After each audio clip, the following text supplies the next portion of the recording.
Ini Jendela Global.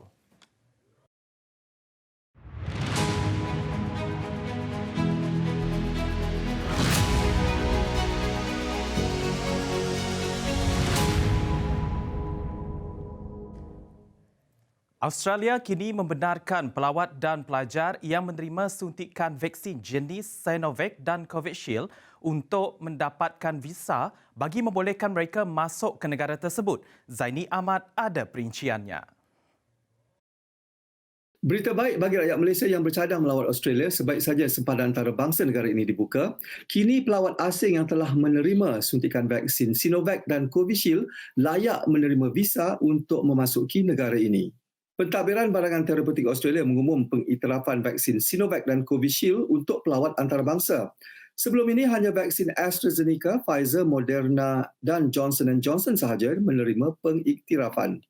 Perdana Menteri Scott Morrison berkata pemasukan Sinovac dan Covishield dalam senarai ini akan memudahkan pelawat asing, khususnya pelajar dari negara China, India dan Asia Tenggara pulang ke Australia untuk menyambung pengajian mereka.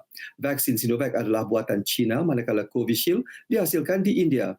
Pelawat yang telah menerima suntikan penuh hanya perlu menjalani kuarantin selama seminggu di rumah sebaik ketibaan di Australia.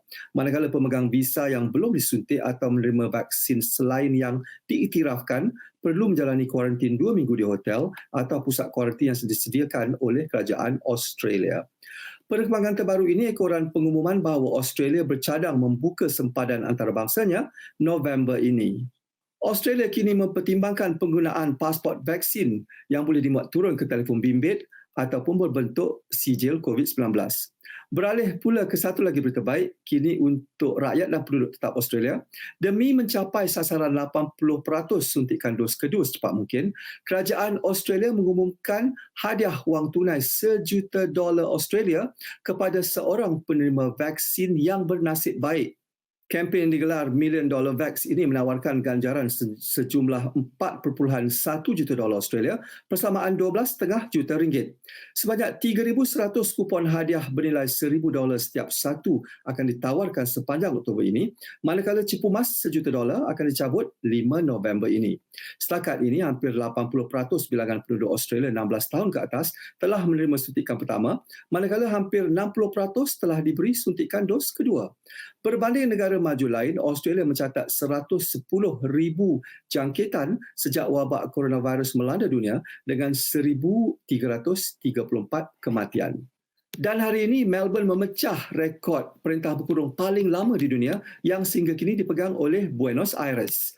Penduduk Melbourne kini telah menjalani 246 hari perintah berkurung sejak wabak coronavirus melanda. Dengan itu, sekian rangkuman berita dari Australia. Saya Zaini Ahmad, TVS, Melbourne. Sementara itu di Brunei, tatkala beberapa negara jiran seperti di Indonesia dan Malaysia mula melonggarkan pergerakan rakyat di negara masing-masing, namun di Brunei, Perintah Kawalan Pergerakan masih lagi diperketatkan dalam tempoh 2 minggu berikutan peningkatan kes di negara tersebut. Untuk berita penuh, Paula Malai Ali ada butirannya. This week sees Brunei enter its 9th week of partial lockdown, and at the moment the situation does not seem to be easing. A total of 7,377 coronavirus cases have been recorded in this current outbreak. It was expected last month we may see a drop in the number of COVID cases. However, the reverse has happened with a climb in cases. Daily numbers now fluctuating around 213, as opposed to last month with 130 being the threshold. In the past week, the Ministry of Health administered a daily average of just over 7,000 vaccinations. The aim is to accelerate the inoculation to 10,000 doses daily. As the country aims to have a vaccination rate of 80% by year-end, more pressing is the immediate situation and the alarming rise of cases, which has led to more stringent moves being taken. At present, working from home is mandatory, schools are conducted online, and mass gatherings are banned. Its strictest public health control measure will take effect tonight with the enforcement of a night curfew. From 8 p.m. to 4 a.m, unless you are an essential worker or it's an emergency, anyone who leaves home will be penalised and be faced with a $100 on-the-spot fine. With a 33% increase of the virus, the government felt the need to restrict movement. As of today, the curfew will be a 2-week-long exercise. During a press briefing, Senior Minister of Finance and Economy, Yang Berhormat Datuk Seri Setia Dr. Haji Muhammad Amin Liu Abdullah has asked the public for full cooperation. He also stated that if after 14 days we do not see a decline, more steps will need to be taken to curb these numbers. As Bruneians, it is up to us to be responsible and not flout these rules in an effort to not have to resort going into a full-blown lockdown. Paula Malay Ali, TVS, Brunei.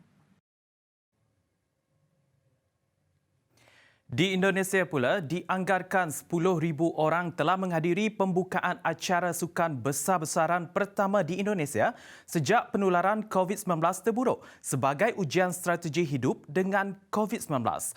Menurut kenyataan Kementerian Ehwal Dalam Negeri Indonesia, Minggu Kesukanan Nasional yang dipanggil Pesta Olahraga Nasional PON itu diadakan secara besar-besaran di stadium yang baru dinaik taraf di bahagian timur Jayapura.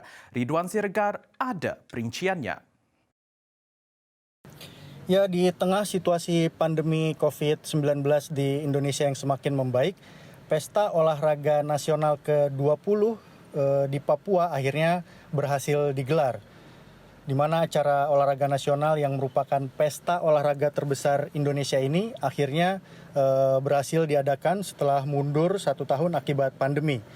Pembukaan Pekan Olahraga atau PON ke-20 Papua berlangsung megah pada Sabtu 2 Oktober 2021 di Stadion Lukas NMB, Kampung Harapan Sentani Timur, Kabupaten Jayapura yang berlangsung dengan sangat meriah dengan diisi penampilan seni dan budaya yang dibuka langsung oleh Presiden Indonesia Joko Widodo, juga dihadiri oleh jajaran pejabat negara.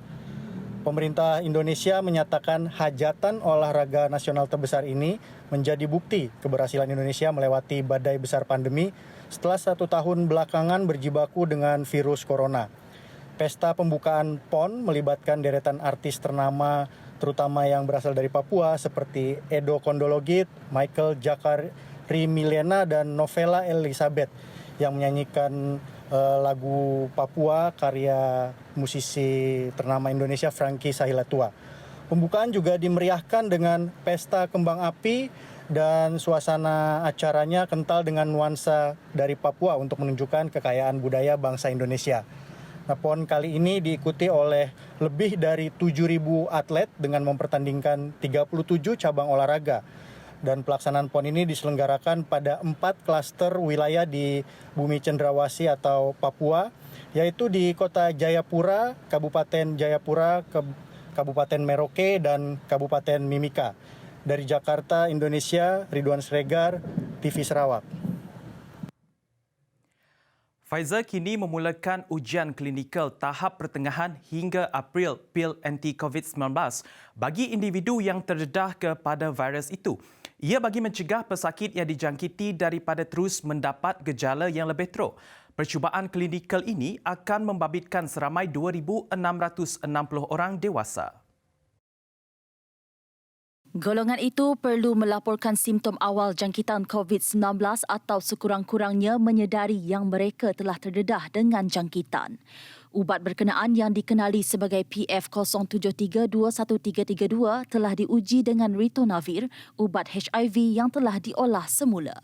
Di dalam ujian ini mereka akan diberikan gabungan ubat tersebut dan ritonavir atau gabungan ubat PF073-21332 itu dengan placebo, iaitu ubat palsu secara rawak sebanyak 2 kali sehari dalam jangka masa 5 sehingga 10 hari. Ujian itu bertujuan untuk menguji keselamatan dan keberkesanan ubat-ubatan yang sedang dikaji dalam pencegahan jangkitan COVID-19 dan penyakit-penyakit bersimptomatik menjelang hari ke-14 jangkitan atau keterdedahan. Walau bagaimanapun, sekiranya berkesan, ianya hanya berkemungkinan akan berfungsi atau berkesan pada peringkat awal jangkitan sahaja.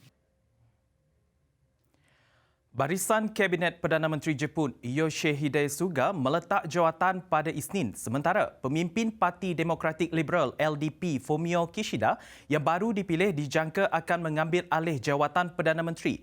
Kabinet pimpinan Suga telah menerajui pentadbiran sejak September 2020.